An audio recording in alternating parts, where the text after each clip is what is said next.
Friend, welcome to our मस्तूरा classes. आज मैं आपके लिए लेकर आई हूँ NCERT class 10th science chapter 6। जो हमारा चैप्टर 6 है वो क्या है? जैव प्रक्रम। आज हम जानेंगे जैव के कैसे प्रक्रम होते हैं। हम जैव, सजीव तथा अजैव यानी निर्जीव में कैसे अंतर स्पष्ट करते हैं। यदि हम कुत्ते को दौड़ते देखते हैं या गाय को जुगाली अथवा गली में एक इंसान को जोर से चीखते हुए देखते हैं तो हम समझ जाते हैं कि ये सजीव है। यदि कुत्ता, गाय या इंसान सो रहे हैं तो क्या आप तब भी यही सोचेंगे कि ये सजीव है? लेकिन हम यह कैसे जानेंगे? हम उन्हें सांस लेते देखते हैं और जान लेते हैं कि वे सजीव है। पौधों के बारे में हम कैसे जानेंगे कि वे सजीव है? हम में से कुछ कहेंगे कि वे हरे दिखते हैं, लेकिन उन पौधों के बारे में क्या कहेंगे जिनकी पत्तियां हरी ना होकर अन्य रंग की भी होती है? वे समय के साथ वृद्धि करते हैं, अतः हम कह सकते हैं कि वे सजीव है। दूसरे शब्दों में हम सजीव के सामान्य प्रमाण के तौर पर कुछ गतियां पर विचार करते हैं। यदि वृद्धि संबंधित अन्य गतियां हो सकती है, लेकिन वह पौधा भी सजीव है जिसमें वृद्धि परिलक्षित नहीं होती। कुछ जंतु सांस तो लेते हैं परंतु जिनमें गति स्पष्ट रूप से नहीं दिखाई देती, वे भी सजीव अथवा दिखाई देने वाली गति जीवन के परिभाषित लक्षण के लिए पर्याप्त नहीं है। अति सूक्ष्म स्केल पर होने वाली गतियां आंखों से दिखाई नहीं देती है। उदाहरण के लिए अणुओं की गतियां। क्या यह अदृश्य आणविक गति जीवन के लिए आवश्यक है? यदि हम यह प्रश्न किसी व्यवसायी जीव विज्ञानी से करें तो उसका उत्तर होगा सकारात्मक होगा। वास्तव में विषाणु के अंदर आणविक गति नहीं होती जब तक वे किसी कोशिका की संक्रमित नहीं करते। अतः इसी कारण यह विवाद बना हुआ है कि वास्तव में सजीव है या नहीं है। जीवन के लिए आणविक गतियाँ क्यों आवश्यक है? पूर्व कक्षाओं में हम यह देख रहे थे कि सजीव की संरचना सुसंगठित होती है। उनमें उत्तक हो सकते हैं, उत्तकों में कोशिकाएं होती हैं, कोशिकाओं में छोटे छोटे घटक होते हैं। सजीव की संगठित एवं सुव्यवस्थित संरचना समय के साथ साथ पर्यावरण के प्रभाव के कारण विघटित होने लगती है। यदि यह व्यवस्था टूटती है तो जीव और अधिक समय तक जीवित नहीं रह पाएगा। अतः जीवों के शरीर को मरम्मत तथा अनुरक्षण की आवश्यकता होती है, क्योंकि ये सभी संरचनाएं अणुओं से बनी होती है। अतः उन्हें अणुओं को लगातार गतिशील बनाए रखना चाहिए। सजीवों में अनुरक्षण प्रक्रम कौन से हैं? आइए खोजते हैं। जैव प्रक्रम क्या है? जीवों का अनुरक्षण कार्य निरंतर होना चाहिए। उस समय भी चलता रहता है जब वे कोई विशेष कार्य नहीं करते। जब हम सो रहे हों अथवा कक्षा में बैठे हों, उस समय भी अनुरक्षण का काम चलता रहना चाहिए। वे सभी प्रक्रम जो सम्मिलित रूप से अनुरक्षण का कार्य करते हैं जैव प्रक्रम कहलाते हैं, क्योंकि क्षति तथा टूट फूट रोकने के लिए अनुरक्षण प्रक्रम की आवश्यकता होती है। अतः इसके लिए उन्हें ऊर्जा की आवश्यकता होगी। यह ऊर्जा एकल जीव के शरीर के बाहर से आती है, इसलिए ऊर्जा के स्रोत का बाहर से जीव के शरीर में स्थानांतरण के लिए कोई प्रक्रम होना चाहिए। इस ऊर्जा के स्रोत को हम भोजन तथा शरीर के अंदर लेने के प्रक्रम को पोषण कहते हैं। यदि जीव में शारीरिक वृद्धि होती है तो इसके लिए उसे बाहर से अतिरिक्त कच्ची सामग्री की भी आवश्यकता होगी, क्योंकि पृथ्वी पर जीवन कार्बन आधारित अणुओं पर निर्भर है। अतः अधिकांश खाद्य पदार्थ भी कार्बन आधारित है। इन कार्बन स्रोतों की जटिलता के अनुसार विविध जीव भिन्न प्रकार के पोषण प्रक्रम को प्रयुक्त करते हैं। चूंकि पर्यावरण किसी एक जीव के नियंत्रण में नहीं है, अतः ऊर्जा के ये बाह्य स्रोत विविध प्रकार के हो सकते हैं। शरीर के अंदर ऊर्जा के इन स्रोतों के विघटन या निर्माण की आवश्यकता होती है, जिससे अंततः ऊर्जा के एक समान स्रोत में परिवर्तित हो जाने चाहिए। यह विभिन्न आणविक गतियों के लिए एवं विभिन्न जीव शरीर के लिए अनुरक्षण तथा शरीर की वृद्धि के लिए आवश्यक अणुओं के निर्माण में उपयोगी है। इसके लिए शरीर के अंदर रासायनिक क्रियाओं की एक श्रृंखला की आवश्यकता होती है। उपचयन, अपचयन अभिक्रियाएं अणुओं के विघटन की कुछ सामान्य रासायनिक युक्तियां हैं। इसके लिए बहुत से जीव शरीर के बाहरी स्रोत से ऑक्सीजन प्रयुक्त करते हैं। शरीर के बाहर से ऑक्सीजन को ग्रहण करना तथा कोशिका की आवश्यकता के अनुसार खाद्य स्रोत के विघटन में उसका उपयोग श्वसन कहलाता है। एक कोशी जीव की पूरी सतह पर्यावरण के संपर्क में रहती है, अतः इन्हें भोजन ग्रहण करने के लिए, गैसों का आदान प्रदान करने के लिए या वज्र प्रदान पदार्थ के निष्कासन के लिए किसी विशेष अंग की आवश्यकता नहीं होती है। लेकिन जब जीव के शरीर का आकार बढ़ता है तथा शारीरिक अभिकल्प अधिक जटिल होता है, तब क्या होता है? बहुकोशिकीय जीवों में सभी कोशिकाएं अपने आसपास के पर्यावरण के सीधे संपर्क में नहीं रह सकती, अतः साधारण विसरण सभी कोशिकाओं की आवश्यकताओं की पूर्ति नहीं कर सकता। हम पहले भी देख चुके हैं कि बहुकोशिकीय जीवों में विभिन्न कार्यों को करने के लिए भिन्न भिन्न अंग विशिष्टीकृत हो जाते हैं। हम इन विशिष्टीकृत उत्तकोषीय तथा जीव के शरीर में उनके संगठन से परिचित है, अतः इसमें कोई आश्चर्य नहीं है कि भोजन तथा ऑक्सीजन का अंतर्ग्रहण विशिष्टीकरण उत्तकों का कार्य है। परंतु इससे एक समस्या पैदा होती है। यद्यपि भोजन एवं ऑक्सीजन का अंतर्ग्रहण कुछ विशिष्ट अंगों द्वारा ही होता है, परंतु शरीर के सभी भागों को इनकी आवश्यकता क्यों होती है? इस स्थिति में भोजन एवं ऑक्सीजन को एक स्थान से दूसरे स्थान तक ले जाने के लिए वहन तंत्र की आवश्यकता होती है। जब रासायनिक अभिक्रिया में कार्बन स्रोत तथा ऑक्सीजन का उपयोग ऊर्जा प्राप्ति के लिए होता है, तब ऐसे उत्पादों की भी बनते हैं जो शरीर की कोशिकाओं के लिए न केवल अनुपयोगी होते बल्कि वे हानिकारक भी हो सकते। इन अपशिष्ट उत्पादों को शरीर से बाहर निकालना अति आवश्यक है। ऐसा होता है जिससे हम भोजन ग्रहण करते हैं तो हमारे लिए उपयोगी भी होता है, कुछ ऐसे अनुपयोगी पदार्थ भी हमारे शरीर में आ जाते हैं और वो हमारे लिए हानिकारक भी हो सकते हैं। इस प्रक्रम को हम उत्सर्जन कहते हैं। यदि बहुकोशिकीय जीवों में शरीर की अभिकल्पना के मूल नियमों का पालन किया जाए तो उत्सर्जन के लिए विशिष्ट उत्तक विकसित हो जाएंगे। इसका अर्थ है कि परिवहन तंत्र की आवश्यकता अपशिष्ट पदार्थों को कोशिका से इस उत्सर्जन उत्तक तक पहुंचाने की होगी। आइए हम जीवन का अनुरक्षण करने वाले आवश्यक प्रक्रमों के बारे में एक एक करके विचार करते हैं। अब हमें कुछ क्वेश्चन दिए गए, इनके आंसर आप कमेंट बॉक्स में कमेंट करना। पहले हम देखते हैं पोषण। जब हम टहलते हैं या साइकिल की सवारी करते हैं तो हम ऊर्जा का उपयोग करते हैं। उस स्थिति में भी जब कोई आभासी क्रियाकलाप नहीं कर रहे हैं, हमारे शरीर में क्रम की स्थिति के अनुरक्षण करने के लिए ऊर्जा की आवश्यकता होती है। वृद्धि, विकास, प्रोटीन संश्लेषण आदि में हमें बाहर से भी पदार्थों की आवश्यकता होती है। ऊर्जा का स्रोत तथा पदार्थ जो हम खाते वह भोजन है। सजीव अपना भोजन कैसे प्राप्त करते हैं? सभी जीवों में ऊर्जा तथा पदार्थ की सामान्य आवश्यकता समान है, लेकिन इसकी आपूर्ति भिन्न विधियों से होती है। कुछ जीव अकार्बनिक स्रोतों से कार्बन डाइऑक्साइड तथा जल के रूप में सरल पदार्थ प्राप्त करते हैं। ये जीव स्वपोषी है, जिनमें सभी हरे पौधे तथा कुछ जीवाणु है। अन्य जीव जटिल पदार्थों का उपयोग करते हैं।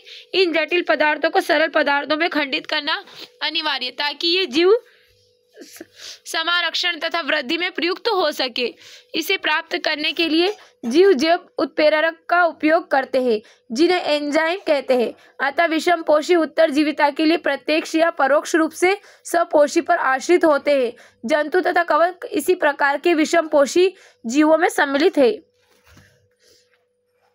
स्वपोषी पोषण।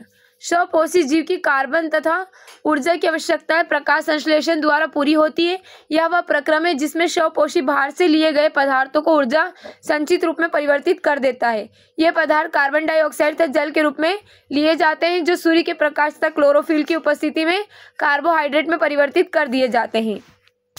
कार्बोहाइड्रेट पौधों को ऊर्जा प्रदान करने के लिए प्रयुक्त है। अगले अनुभाग में हम अध्ययन करेंगे कि यह कैसे होता है। जो कार्बोहाइड्रेट तुरंत प्रयुक्त नहीं होते हैं, उन्हें मंड के रूप में संचित कर लिया जाता है। यह रक्षित आंतरिक ऊर्जा की तरह कार्य करेगा तथा पौधे द्वारा आवश्यकता अनुसार प्रयुक्त कर लिया जाता है। कुछ इसी तरह की स्थिति में हमारे अंदर भी देखी जाती है। हमारे द्वारा खाए गए भोजन से उत्पन्न ऊर्जा का कुछ भाग हमारे शरीर में ग्लाइकोजन के रूप में संचित हो जाता है, जैसे कि हम यहाँ पर देख सकते हैं 6CO2 प्लस 12H2O क्लोरोफिल, सूर्य का प्रकाश। इसमें क्या होता है C6H12O6 6O2 और यहाँ पर क्या है प्लस 6H2O। यहाँ पर क्या बन रहा है इससे ग्लूकोज।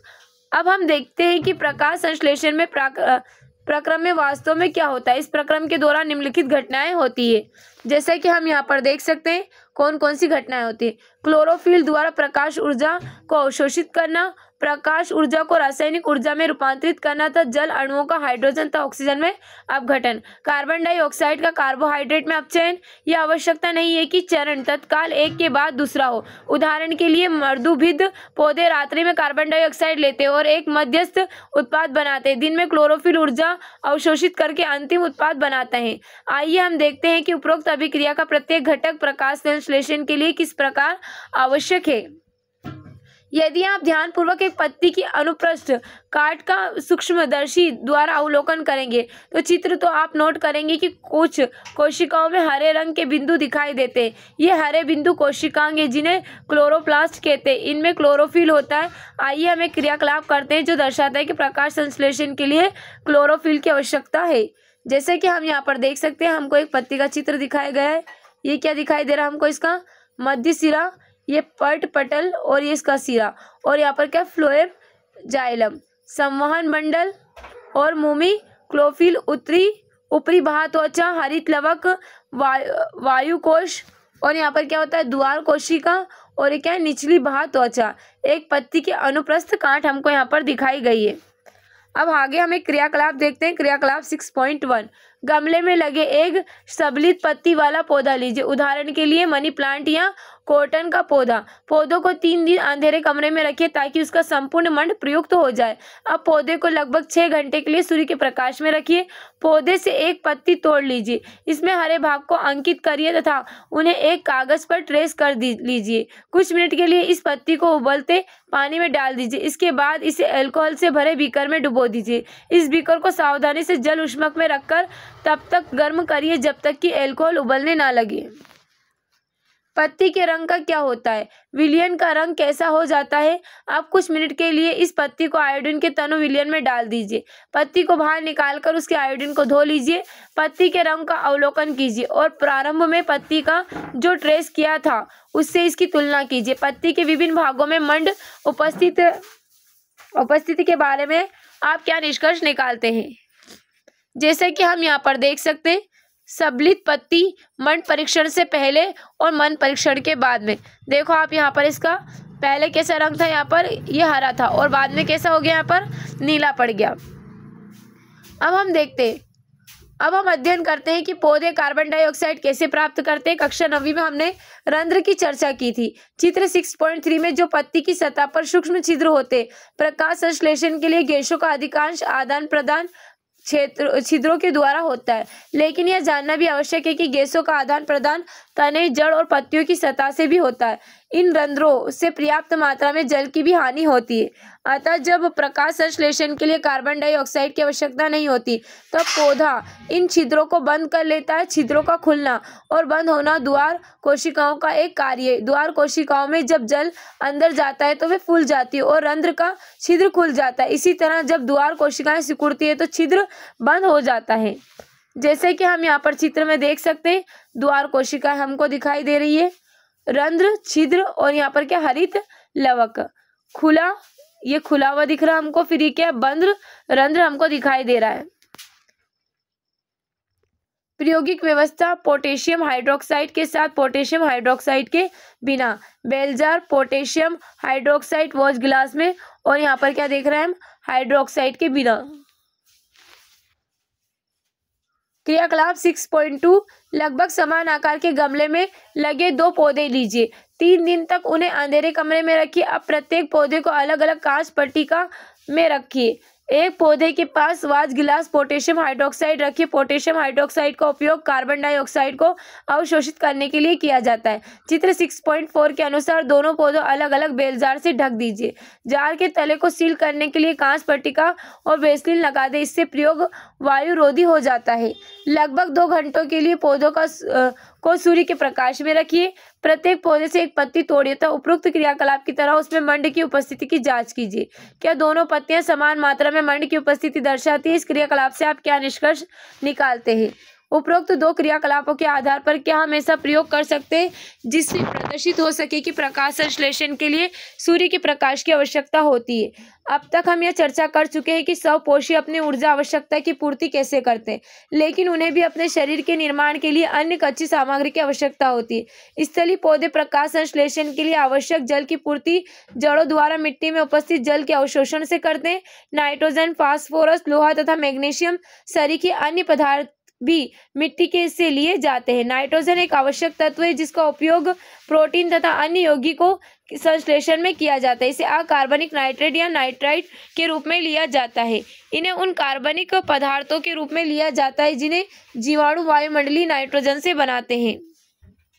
विषम पोषी पोषण। प्रत्येक जीव अपने पर्यावरण के लिए अनुकूलित है।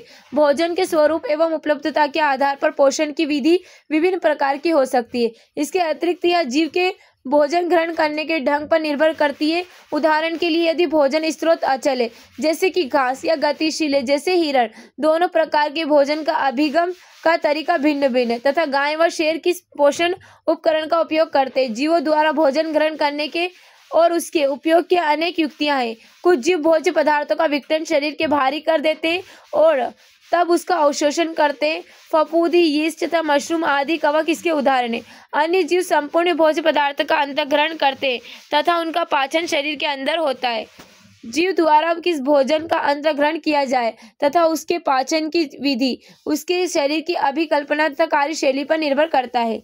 घास, फल, कीट, फिश, मृत, खरगोश खाने वाले जंतुओं के अंतर के बारे में आप क्या सोचते हैं? कुछ अन्य जीव पौधों और जंतुओं को बिना मारे उनसे पोषण प्राप्त करते हैं।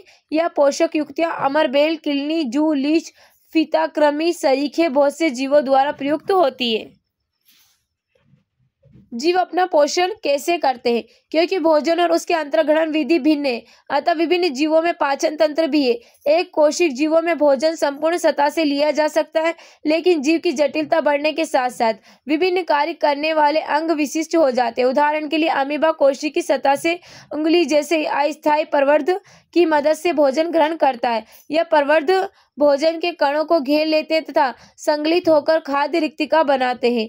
चित्र खाद्य रिक्तिका के अंदर जटिल पदार्थों का विघटन सरल पदार्थों में किया जाता है और वे कोशिका द्रव्य में विस्तृत हो जाते हैं। बचा हुआ अपच पदार्थ कोशिका की सतह की ओर गति करता है तथा शरीर से बाहर निष्कासित कर दिया जाता है।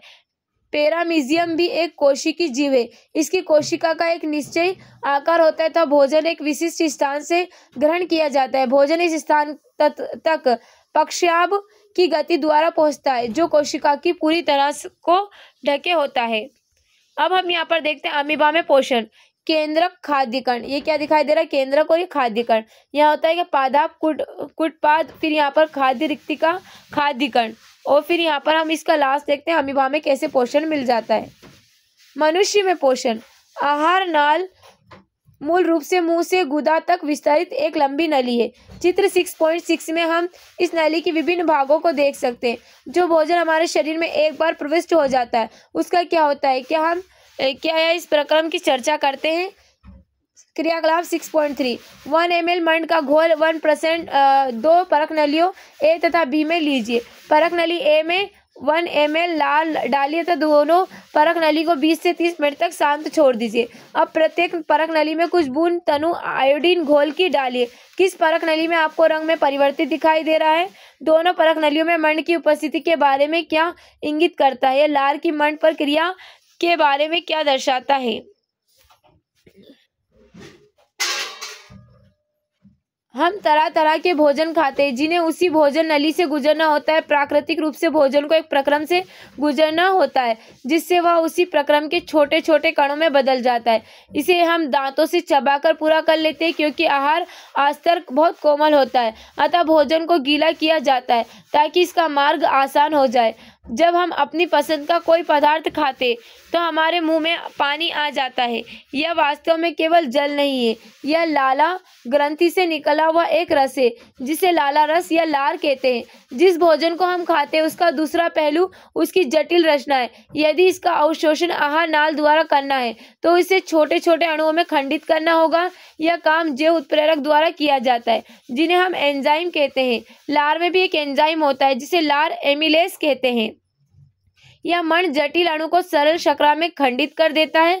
भोजन को चबाने के दौरान पेशी जीवा भोजन को लार के साथ पूरी तरह से मिला देती है। आहार नली के हर भाग में भोजन को नियमित रूप से गति उसके सही ढंग से प्रक्रमित होने के लिए आवश्यक है। यहाँ क्रमाकुचन गति पूरी भोजन नली में होती है। मुंह से आमाशय तक भोजन ग्रशिका या एसोफेगस द्वारा लिया जाता है। आमाशय एक बृहद अंग है जो भोजन के आने पर फैल जाता है। आमाशय की पेशी भित्ति भोजन को अन्य पाचक रसों के साथ मिश्रित करने में सहायक होती है।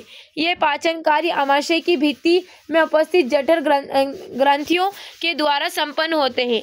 ये हाइड्रोक्लोरिक अम्ल के एक प्रोटीन पाचक एंजाइम पेप्सिन तथा श्लेष्मा का स्रावण करते हैं। हाइड्रोक्लोरिक अम्ल एक अम्लीय माध्यम तैयार करता है जो पेप्सिन एंजाइम की क्रिया में सहायक होता है। आपके विचार में अम्ल कौन सा कार्य करता है? सामान्य परिस्थितियों में श्लेष्मा आमाशय के आंतरिक अस्तर की अम्ल से रक्षा करता है। हमने बहुधा वयस्कों को एसिडिटी अथवा अम्लता की शिकायत करते सुना है। क्या इसका संबंध उपरोक्त वर्णित विषय से तो नहीं है? आमाशय से भोजन क्षुद्रांत्र में प्रवेश करता है। यह अवरोधनी पेशी द्वारा नियंत्रित होता है। क्षुद्रांत आहार नाल का सबसे लंबा भाग है। अत्यधिक कुंडलित होने के कारण यह सहंत स्थान में अवस्थित होता है। विभिन्न जंतुओं में क्षुद्रांत्र की लंबाई उनके भोजन के प्रकार के अनुसार अलग अलग होती है।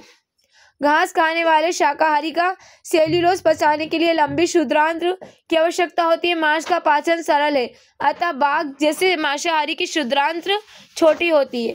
जैसे कि हम यहाँ पर इस चित्र में देख सकते हैं, यहाँ दिखाया गया हमको ये क्या हमारा जीवा, ये मुंह या मुख गुहा, और यहाँ पर क्या ग्रशिका, ये आमाशय, ये डायाफ्राम, पित्ताशय पित्त का भंडारण करता है, और यहाँ पर क्या पित्त नली, और यहाँ पर हम देख सकते हैं ये यकृत, यहाँ पर क्या क्षुद्रांत्र और अग्नाशय हमको दिखाया गया, पर शेषिका, और यहाँ पर क्या गुदा द्वार, और ये क्या बृहदांत्र कोलोन।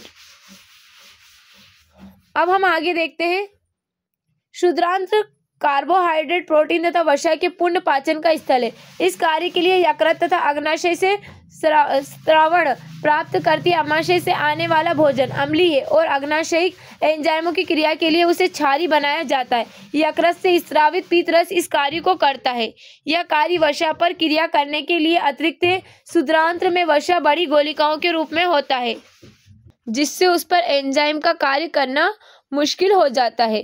पीत लवण उन्हें छोटी गोलिकाओं में खंडित कर देता है, जिससे एंजाइम की क्रियाशीलता बढ़ जाती है। यह साबुन का मेल पर इम्लशीकरण की तरह ही है, जिसके विषय में हम अध्याय 4 में पढ़ चुके हैं। अग्नाशय अग्नाशयिक रस का स्त्रावण करता है, जिसमें प्रोटीन के पाचन के लिए ट्रिप्सिन एंजाइम होता है तथा एम्लिशकृत वसा का पाचन करने के लिए लाइपेज एंजाइम होता है। क्षुद्रांत्र की भित्ति में ग्रंथि होती है जो आंत्र रस स्रावित करती है। इसमें उपस्थित एंजाइम अंत में प्रोटीन को अमीनो अम्ल, जटिल कार्बोहाइड्रेट को ग्लूकोज में तथा वसा को वसा अम्ल तथा ग्लिसरॉल को में परिवर्तित कर देता है। पाचित भोजन को आंत्र की भित्ति अवशोषित कर लेती है। क्षुद्रांत्र के अंतरिक्त अस्तर पर अनेक अंगुली जैसे प्रवर्ध होते हैं, जिन्हें दीर्घ रोम कहते हैं। ये अवशोषण का स्थायी क्षेत्र पर बढ़ा देते हैं। दीर्घ रोम में रुधिर वाहिकाओं की बहुत आयात में होती है, जो भोजन को अवशोषित करके शरीर की प्रत्येक कोशिका तक पहुंचाते हैं। यह इसका उपयोग ऊर्जा प्राप्त करने, नए ऊतकों के निर्माण और पुराने ऊतकों की मरम्मत में होता है। बिना पचा भोजन बृहदांत्र में भेज दिया जाता है, जब दीर्घ रोम इस पदार्थ में से जल का अवशोषण कर लेते हैं। अन्य पदार्थ गुदा द्वारा शरीर के बाहर कर दिया जाता है। इस वर्ज्य पदार्थ का बहिक्षेपण गुदा अवरोधी द्वारा नियंत्रित किया जाता है। दंत क्षरण या दंत क्षय इनेमल तथा डेंटिन के सने सने मृदुकरण के कारण होता है। इसका प्रारंभ होता है जब जीवाणु शर्करा पर क्रिया करके अम्ल बनाते, तब इनेमल मृदु या बिखनी कृत हो जाता है। अनेक जीवाणु कोशिका खाद्य कणों के साथ मिलकर दांतों पर चिपककर दंत प्लांक बना देते हैं। प्लांक दांत को ढक लेता है, इसलिए लार अम्ल को उदासीन करने के लिए दंत सतह तक नहीं पहुंच पाती है। इससे पहले कि जीवाणु अम्ल पैदा करे, भोजन उपरांत दांतों में ब्रश करने से प्लांक हट सकता है। यदि अनुपचारित रहता है तो सूक्ष्मजीव मज्जा में प्रवेश कर सकते तथा जलन व संक्रमण कर सकते हैं। अब हमें कुछ क्वेश्चन दिए गए, इनके आंसर आप कमेंट बॉक्स में कमेंट करना। अब हम आगे देखते हैं क्रियाकलाप 6.4। एक परख नली में ताज़ा तैयार किया हुआ चूने का पानी लीजिए। इस चूने के पानी में निःश्वासन द्वारा निकली वायु प्रवाहित कीजिए। नोट कीजिए कि चूने के पानी को दुधिया होने में कितना समय लगता है। एक सीरीज या पिचकारी द्वारा दूसरी परख नली ताज़ा चूने का पानी लेकर वायु प्रवाहित करते हैं। नोट कीजिए इस बार चूने के पानी को दुधिया होने में कितना समय लगता है। निश्वास द्वारा निकली वायु में कार्बन डाइऑक्साइड की मात्रा के बारे में हमें क्या दर्शाता है। जैसे कि हम यहाँ पर एक चित्र को देख सकते हैं 6.3। हम क्या देख रहे हैं यहाँ पर श्वसन। देख रहे हैं यहाँ पर क्या है, पिचकारी, रबड़ नली, और यहाँ पर क्या है, नली का। इसमें क्या दिख रहा है, परख नली में चूने का पानी, और यहाँ पर हम देख सकते हैं चूने का पानी। अब आगे हम देखते हैं चूने के पानी में निश्वास द्वारा वायु प्रवाहित हो रही है। चूने के पानी में वायु पिचकारी सीरीज द्वारा प्रवाहित की जा रही है।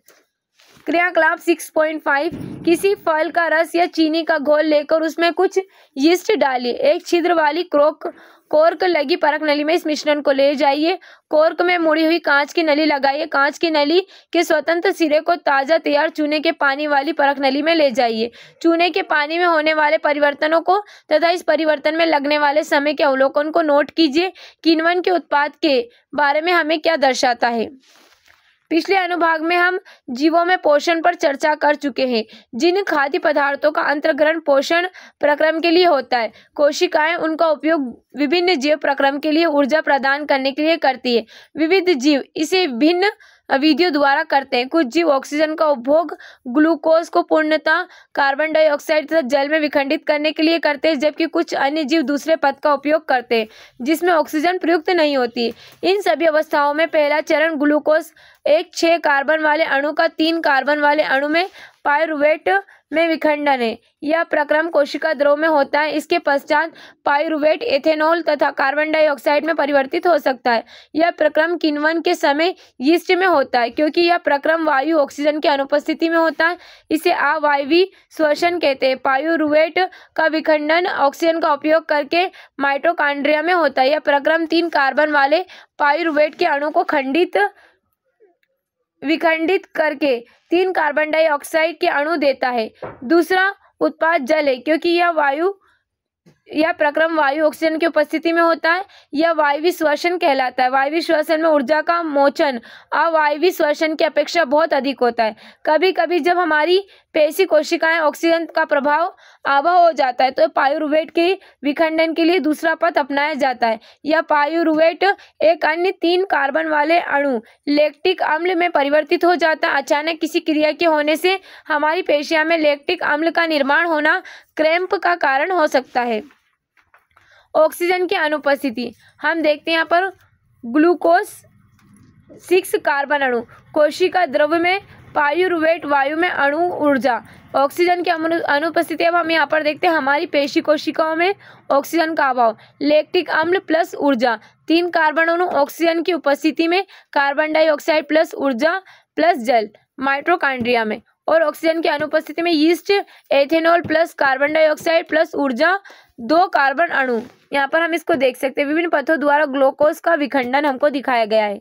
कोशिकीय श्वसन द्वारा मोचित ऊर्जा तत्कालीन एटीपी नामक अणु के संश्लेषण में प्रयुक्त हो जाती है, जो कोशिका की अन्य क्रियाओं के लिए ईंधन की तरह प्रयुक्त होती है। एटीपी के विखंडन में एक निश्चित मात्रा में ऊर्जा मोचित होती है, जो कोशिका के अंदर होने वाली आत्मरोष्मी क्रियाओं का परिचालन करती है। एटीपी अधिकांश कोशिकीय प्रक्रमों के लिए एटीपी ऊर्जा मुद्रा है। श्वसन प्रक्रम में मोचित ऊर्जा का उपयोग एडीपी तथा अकार्बनिक फास्फेट से एटीपी अणु बनाने में किया जाता है। एडीपी प्लस पी ऊर्जा एडीपी पी एटीएम फास्फेट अंतरोष्मी प्रक्रम कोशिका के अंदर तब इसी एटीपी का उपयोग क्रियाओं के परिचालन में करते हैं। जल का उपयोग करने के बाद एटीपी में जब अंतस्थ फास्फेट संलग्नता खंडित होती है तो 30.5 kg मोल के तुल्य ऊर्जा मोचित होती है। सोचिए कैसे एक बैटरी विभिन्न प्रकार के उपयोग के लिए ऊर्जा प्रदान करती है। यह यांत्रिक ऊर्जा, प्रकाश ऊर्जा, विद्युत ऊर्जा और इसी प्रकार अन्य के लिए उपयोग में लाई जाती है। इसी तरह कोशिका में एटीपी का उपयोग पेशियों को सिकुड़ने, प्रोटीन संश्लेषण, तंत्रिका आवेग का संचरण आदि के अनेक क्रियाओं के लिए किया जा सकता है। क्योंकि वायवीय श्वसन पथ ऑक्सीजन पर निर्भर करता अतः वायवीय जीवों को यह सुनिश्चित करने की आवश्यकता है कि पर्याप्त मात्रा में ऑक्सीजन ग्रहण की जा रही है। हम देख चुके हैं कि पौधे गैसों का आदान प्रदान करते हैं, रंध्र के द्वारा करते हैं और अंतःकोशिकीय अवकाश यह सुनिश्चित करते हैं कि सभी कोशिकाएं वायु के संपर्क में है। यह कार्बन डाइऑक्साइड तथा ऑक्सीजन का आदान प्रदान विसरण द्वारा होता है। यह कोशिकाओं में या उससे दूर बाहर वायु में जा सकती है। विसरण की दिशा पर्यावरणीय अवस्थाओं तथा पौधे की आवश्यकता आवश्यकता पर निर्भर करती है। रात्रि में जब कोई प्रकाश संश्लेषण की क्रिया नहीं हो रही है, कार्बन डाइऑक्साइड का निष्कासन ही मुख्य आदान प्रदान क्रिया है। दिन में श्वसन के दौरान निकली CO2 प्रकाश संश्लेषण में प्रयुक्त हो जाती है, अतः कोई CO2 नहीं निकलती है। इस समय ऑक्सीजन का निकलना मुख्य घटना है। जंतुओं में पर्यावरण से ऑक्सीजन लेने और उत्पादित कार्बन डाइऑक्साइड से छुटकारा पाने के लिए विभिन्न प्रकार के अंगों का विकास हुआ। स्थलीय जंतु वायुमंडलीय ऑक्सीजन लेते हैं, परंतु जो जंतु जल में रहते हैं उन्हें जल में विलेय ऑक्सीजन उपयोग करने की आवश्यकता है। क्रियाकलाप 6.6 एक जलशाला में से फिश का अवलोकन कीजिए। वे अपना मुंह खोलती और बंद करती रहती है। साथ ही आंखों के पीछे क्लोम छिद्र या क्लोम छिद्र को ढकने वाला प्रच्छद भी खुलना और बंद होता रहता है। क्या मुंह और क्लोम छिद्र खुलने और बंद होने के समय किसी प्रकार का समन्वय है? गिनती करो, फिश 1 मिनट में कितनी बार मुंह खोलती है और बंद करती है। इसकी तुलना आप अपनी श्वास को 1 मिनट में अंदर और बाहर करने से कीजिए।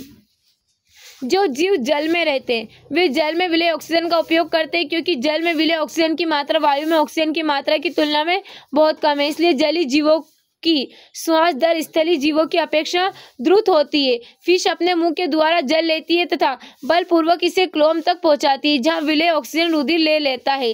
स्थलीय जीव श्वसन के लिए वायुमंडल की ऑक्सीजन का उपयोग करते हैं। विभिन्न जीवों में यह ऑक्सीजन भिन्न भिन्न अंगों द्वारा अवशोषित की जाती है। इन सभी अंगों में एक रचना होती है जो उस स्थायी क्षेत्रफल को बढ़ाती है जो ऑक्सीजन बाहुल्य वायुमंडल के संपर्क में रहता है। क्योंकि ऑक्सीजन व कार्बन डाइऑक्साइड विनिमय इस तरह के आर पार होता है, अतः यह सतह बहुत पतली तथा मुलायम होती है। इस सतह की रक्षा के उद्देश्य से यह शरीर के अंदर अवस्थित होती है, अतः इस क्षेत्र में वायु आने के लिए कोई रास्ता होना चाहिए। इसके अतिरिक्त जहां ऑक्सीजन अवशोषित होती है उस क्षेत्र में वायु को बाहर होने के लिए एक क्रियाविधि होती है। अब हम देखते हैं और अधिक जाने।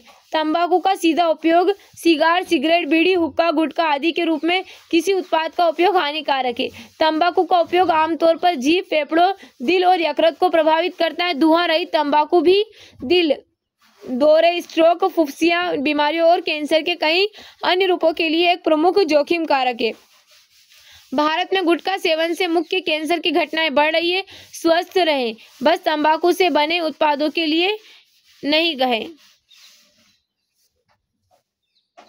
मनुष्य में चित्र वायु शरीर के अंदर नासाद्वार द्वारा जाती है। नासा द्वारा जाने वाली वायु मार्ग में उपस्थित महीन बालों द्वारा निष्पदित हो जाती है, जिससे शरीर में जाने वाली वायु धूल तथा दूसरी अशुद्धियां रहित होती है। इस मार्ग में श्लेष्मा की परत होती है जो इस प्रक्रम में सहायक होती है। यहाँ से वायु कंठ द्वारा फुफ्फुस में प्रवाहित होती है। कंठ में उपस्थित केवल उपस्थिति होती है सुनिश्चित करता है कि वायु मार्ग निपतित ना हो। जैसे कि हम यहाँ पर देख सकते हैं, नासा द्वार, मुख गुहा, ग्रसनी, कंठ और ये श्वास नली। और यहाँ पर हम देखते हैं उपस्थिति वल्य, उसके बाद में फुफ्फुस और पसलियाँ, डायाफ्राम और ये हमारी क्या श्वासनी और यहाँ पर श्वासनिका और ये कुपिका कोश और ये क्या हमारा डायाफ्राम।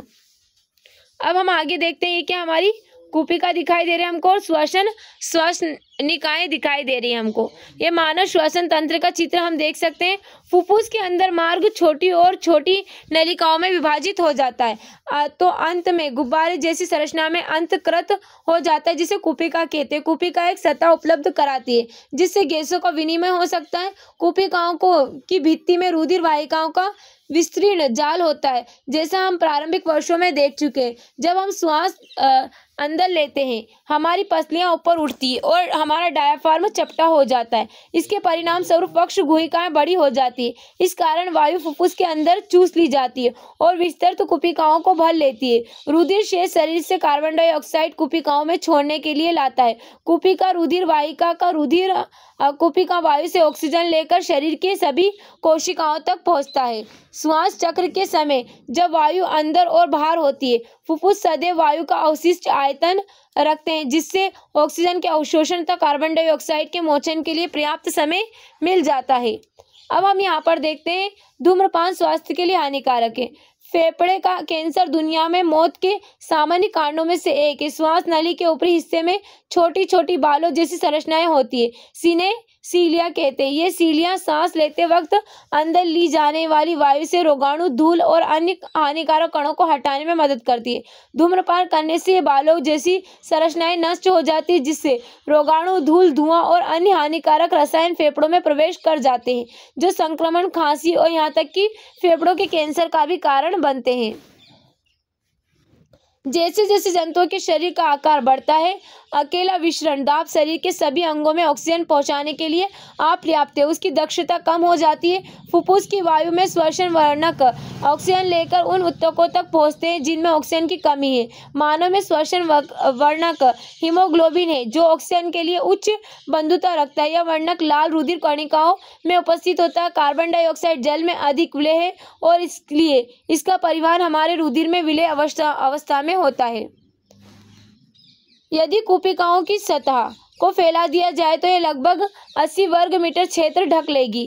क्या आप अनुमान लगा सकते हैं आपके शरीर का स्थायी क्षेत्रफल कितना होगा? विचार कीजिए कि विनिमय के लिए विस्तृत सतह उपलब्ध होने पर गैसों का विनिमय कितना दक्ष हो जाता है। यदि हमारे शरीर में विसरण द्वारा ऑक्सीजन गति करती है तो हमारे फुफ्फुस से ऑक्सीजन के अणु को पैर के अंगुष्ठ तक पहुंचने में अनुमानतः 3 वर्ष का समय लगेगा। क्या आपको इससे प्रसन्नता नहीं हुई कि हमारे पास हीमोग्लोबिन है? अब हमें कुछ क्वेश्चन दिए गए, इनके आंसर आप कमेंट बॉक्स में कमेंट करना। अब आगे देखते हैं वाहन। मानव में वाहन क्रियाकलाप 6.8। आप अपने आसपास एक स्वास्थ्य केंद्र का भ्रमण कीजिए और ज्ञात कीजिए कि मनुष्य में हीमोग्लोबिन की मात्रा का सामान्य परिसर क्या है। क्या यह बच्चे और वयस्क के लिए समान है? क्या पुरुष महिलाएं के हीमोग्लोबिन स्तर में कोई परिवर्तन है? अपने आसपास के एक पशु चिकित्सक क्लिनिक का भ्रमण कीजिए, ज्ञात कीजिए कि पशुओं जैसे भैंस या गाय हीमोग्लोबिन की मात्रा का सामान्य परिसर क्या है। क्या यह मात्रा बछड़ों में नर तथा मादा जंतुओं में समान है? नर तथा मादा मानव में व जंतुओं में दिखाई देने वाले अंतर की तुलना कीजिए। यदि कोई अंतर है तो उसे कैसे समझाओगे? पिछले अनुभाग में हम देख चुके हैं कि रुधिर, भोजन, ऑक्सीजन तथा वज्र पदार्थों का हमारे शरीर में वहन करता है।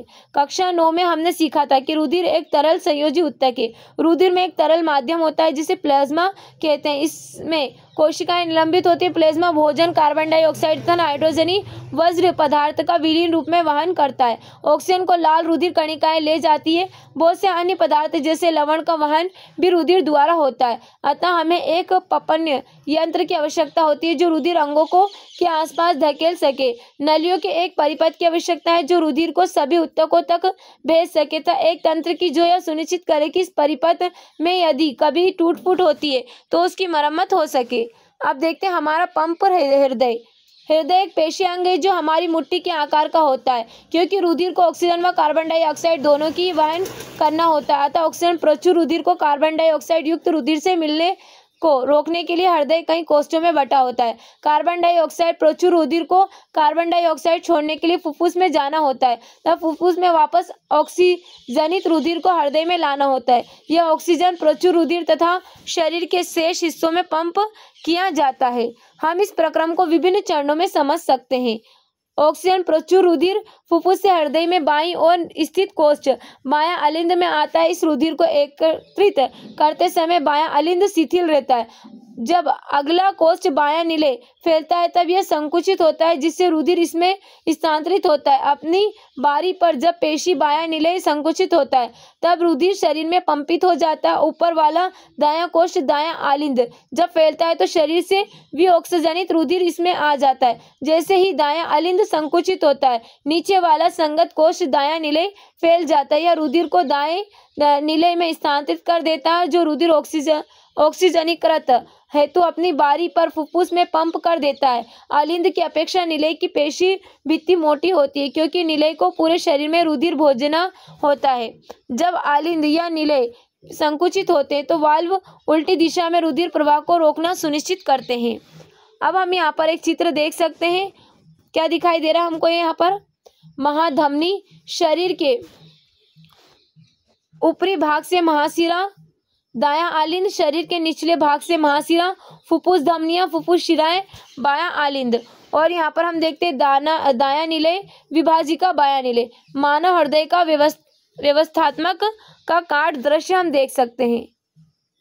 अब हम आगे देखते हैं, फुफ्फुस में ऑक्सीजन रुधिर में प्रवेश करती है। हृदय का दायां व बायां बंटवारा ऑक्सीजनित तथा विऑक्सीजनित रुधिर को मिलने से रोकने में लाभदायक होता है। इस तरह का बंटवारा शरीर को उच्च दक्षता पूर्ण ऑक्सीजन की पूर्ति कराता है। पक्षी और स्तनधारी शरीखे जंतुओं को जिन्हें उच्च ऊर्जा की आवश्यकता होती है, यह बहुत लाभदायक है क्योंकि इन्हें अपने शरीर का लाभ क्रम बनाए रखने के लिए निरंतर ऊर्जा की आवश्यकता होती है। उन जंतुओं में जिन्हें इस कार्य के लिए ऊर्जा का उपयोग नहीं करना होता है, शरीर का तापक्रम पर्यावरण के तापक्रम पर निर्भर होता है। जल स्थल पर चर या बहुत से सरीसृप जैसे जंतुओं में 3 कोशीय हृदय होता है और ये ऑक्सीजनित तथा विऑक्सीजनित रुधिर धारा को कुछ सीमा तक मिलना भी सहन कर लेते हैं। दूसरी ओर फिश के हृदय में केवल 2 कोश होते हैं। यहाँ से रुधिर क्लोम में भेजा जाता है, यह ऑक्सीजनित होता है और सीधा शरीर में भेज दिया जाता है। इस तरह फिश के शरीर में एक चक्र में केवल एक बार ही रुधिर हृदय में जाता है। दूसरी ओर अन्य कोशिकी कशेरुकी में प्रत्येक चक्र में या 2 बार हृदय में जाता है। इसे दोहरा परिसंचरण कहते हैं। अब हम यहाँ पर देख सकते हैं, फुफ्फुस के लिए फुफ्फुसी धमनी, फुफ्फुस कोशिकाएं, फुफ्फुस से फुफ्फुसी शिरा, शरीर से महाशिरा, शरीर को महाधमनी, फुफ्फुस के अलावा शरीर के अंगों में कोशिकाएं को हम देख सकते हैं। ऑक्सीजन तथा कार्बन डाइऑक्साइड के परिवहन तथा विनिमय का व्यवस्थात्मक निरूपण। अब रक्त दाब को हम पढ़ते हैं। यहाँ पर रुधिर वाहिकाएं की भित्ति के विरुद्ध जो दाब लगता है उसे रक्तदाब कहते हैं। यह दाब शिराओं की अपेक्षा धमनियों में बहुत अधिक होता है। धमनी के अंदर रुधिर का दाब विलय, प्रकुंचन, संकुचन के दौरान प्रकुंचन दाब तथा निलय, शिथिलन के दौरान धमनी के अंदर का दाब अनुशिथिलन दाब कहलाता है। सामान्य प्रकुंचन दाब लगभग 120 mm पारा तथा अनुशिथिलन दाब लगभग 80 ml पारा होता है।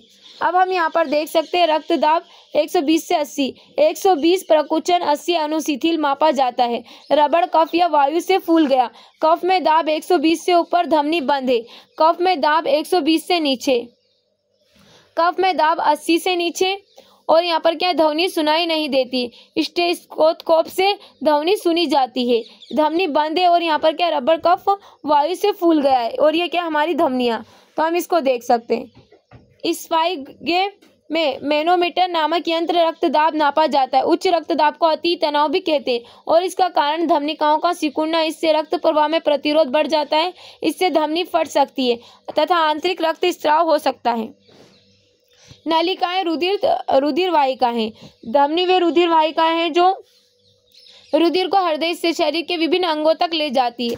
धमनी की भित्ति मोटी तथा लचीली होती है क्योंकि रुधिर हृदय से उच्च दाब से निकलता है। शिराएं विभिन्न अंगों से रुधिर एकत्र करके वापस हृदय में लाती है। उनमें मोटी भित्ति आवश्यक नहीं है क्योंकि रुधिर में दाब होता है, बल्कि उनमें रुधिर को एक ही दिशा में प्रवाहित करने के लिए वाल्व होते हैं। किसी अंग या ऊतक तक पहुंचकर धमनी उत्तरोत्तर छोटी छोटी वाहिकाओं में विभाजित हो जाती है, जिससे सभी कोशिकाओं से रुधिर का संपर्क हो सके। सबसे छोटी वाहिकाओं की भित्ति एक कोशिकी मोटी होती है और रुधिर एवं आसपास की कोशिकाओं के मध्य पदार्थों का विनिमय इस पतली भित्ति के द्वारा होता है। कोशिकाएं तब आपस में मिलकर शिराएं बनाती है तथा रुधिर को अंग या ऊतक से दूर ले जाती है। प्लेटलेट्स द्वारा अनुरक्षण। इन नलिकाओं के तंत्र में यदि रिसना प्रारंभ हो जाए तो क्या होगा? उस स्थिति में विचार कीजिए जब हम घायल हो गए और रक्त स्राव होने लगे।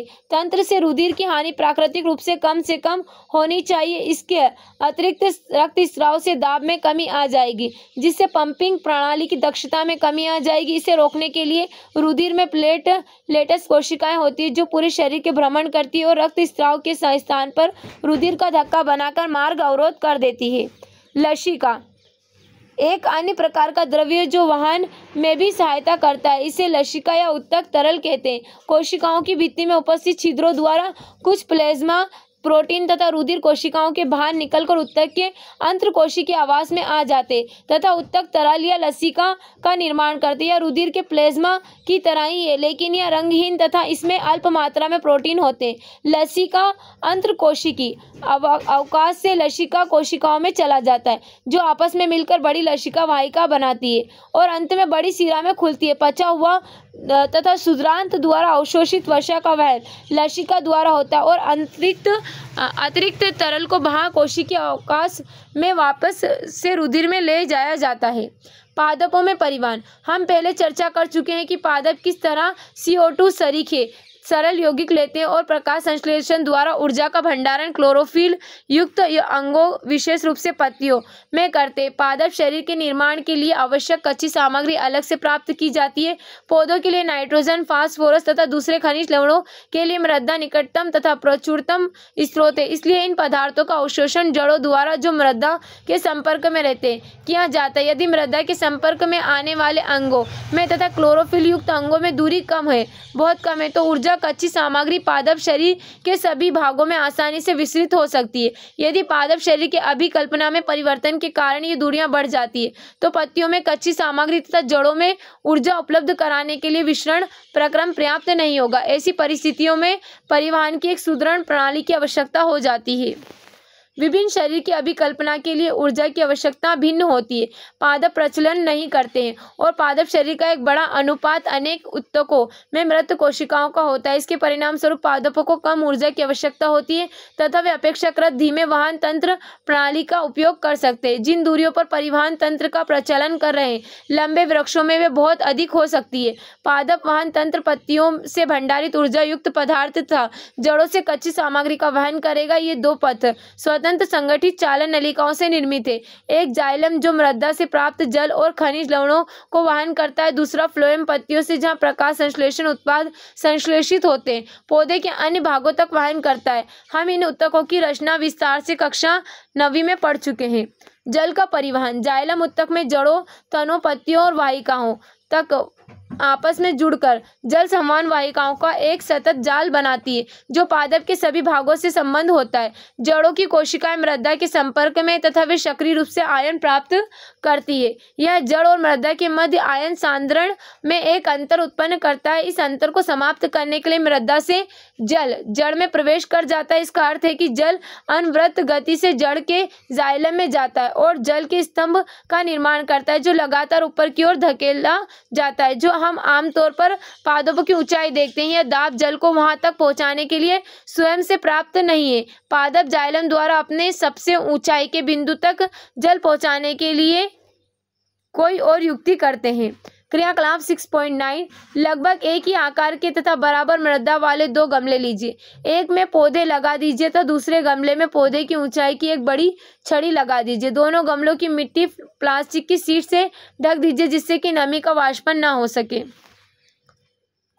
दोनों गमलों को एक पौधे के साथ तथा दूसरे को छड़ी के साथ प्लास्टिक शीट से ढक दीजिए। क्या आप दोनों में कोई अंतर देखते हैं?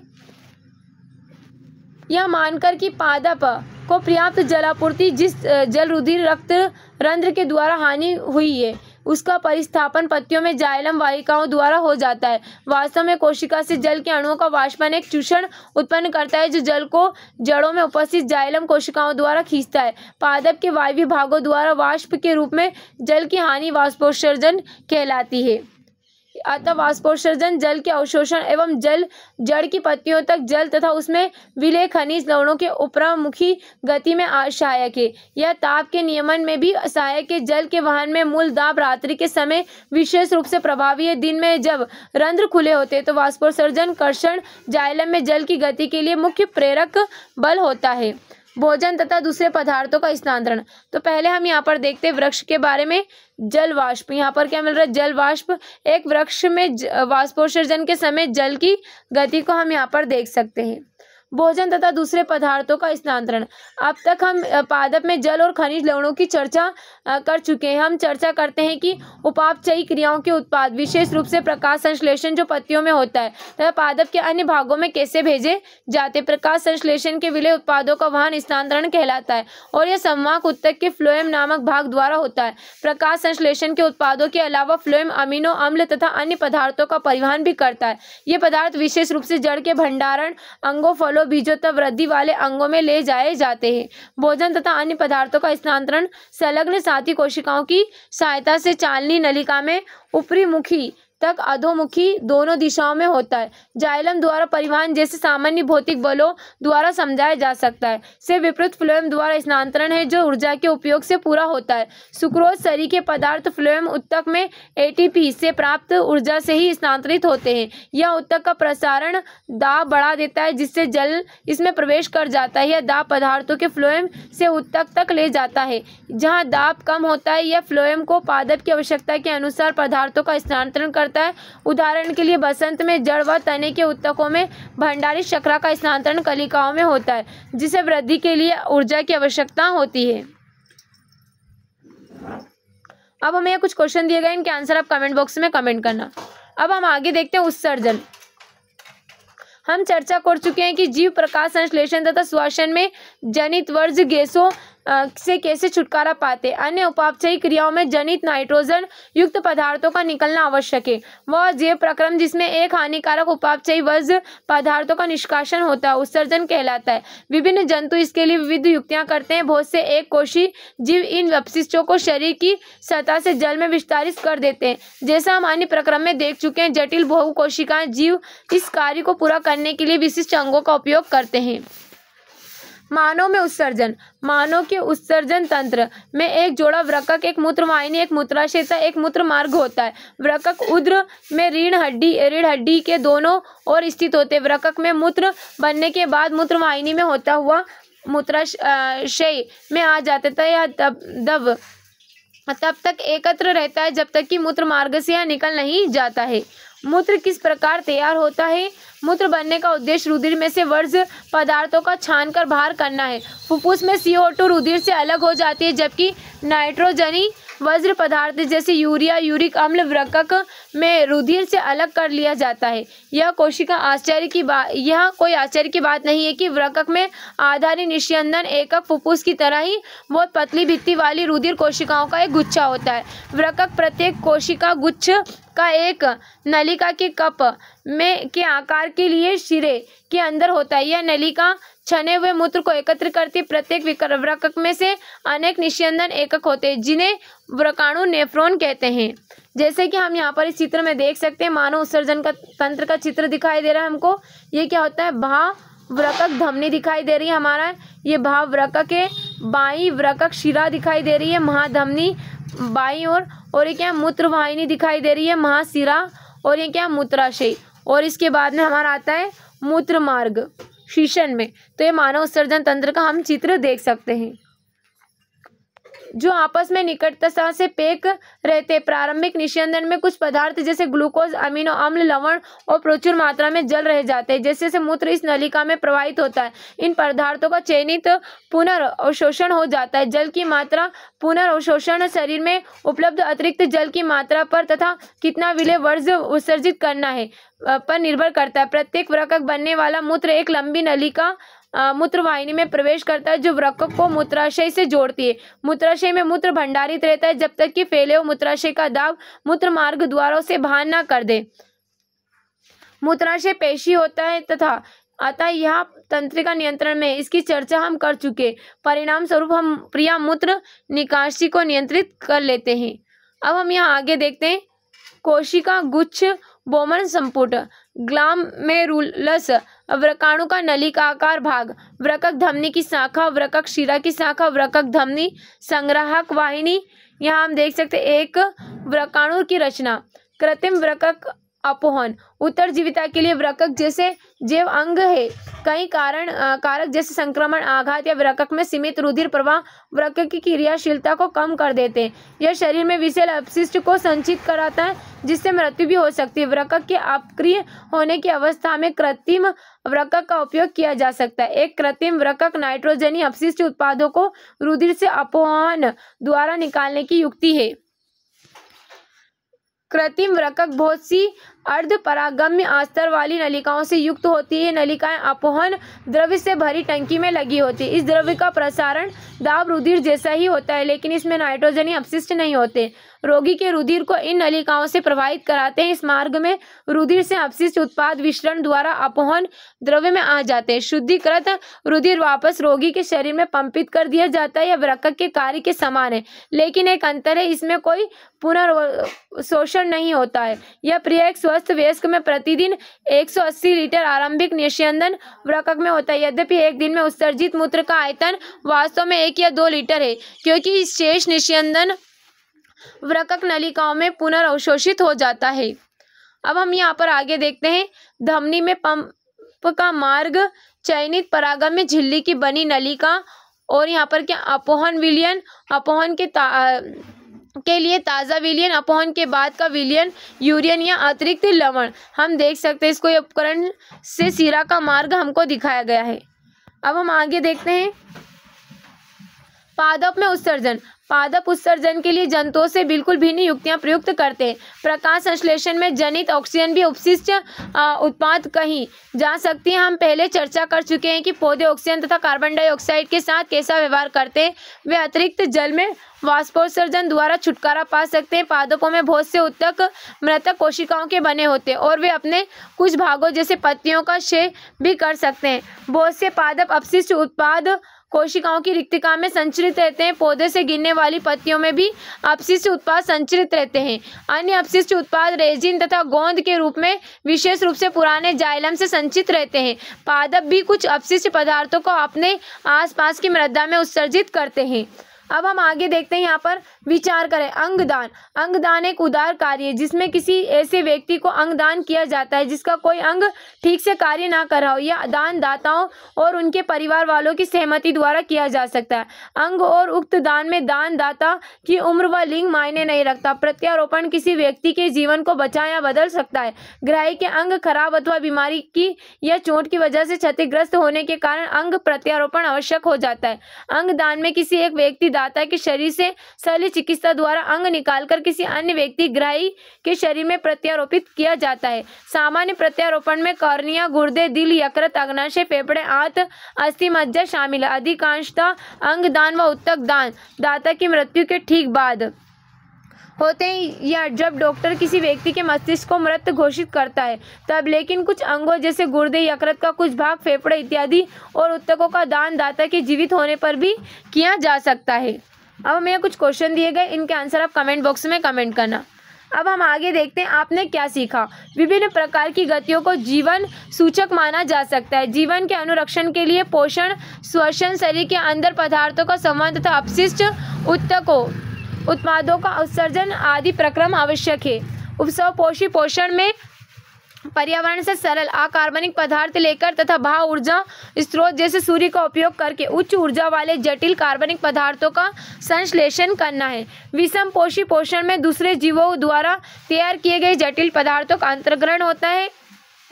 मनुष्य में खाए गए भोजन का विखंडन भोजन नली के अंदर कई चरणों में होता है तथा पाचित भोजन क्षुद्रांत में अवशोषित करके शरीर की सभी कोशिकाओं में भेज दिया जाता है। श्वसन प्रक्रम में ग्लूकोज जैसे जटिल कार्बनिक यौगिकों का विखंडन होता है जिसे एटीपी का उपयोग कोशिका में होने वाली अन्य क्रियाओं को ऊर्जा प्रदान करने के लिए किया जाता है।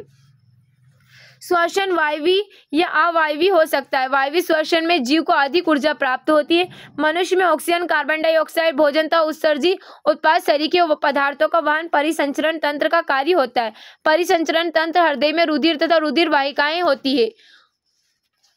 उच्च विभेदित पादपों में जल, खनिज, लवण, भोजन तथा अन्य पदार्थों का परिवहन संवहन ऊतक का कार्य है जिसमें जाइलम तथा फ्लोएम होते हैं।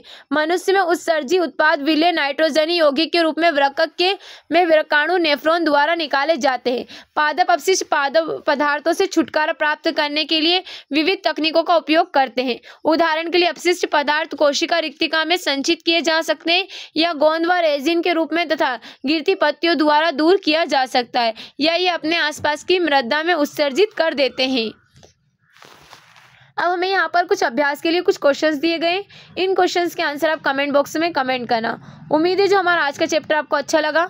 अगर हमारा आज का चैप्टर आपको अच्छा लगा है तो इसी तरह के अपडेट के लिए हमारे चैनल को सब्सक्राइब करें और बेल आइकन को दबाना ना भूलें। Okay, thank you so much.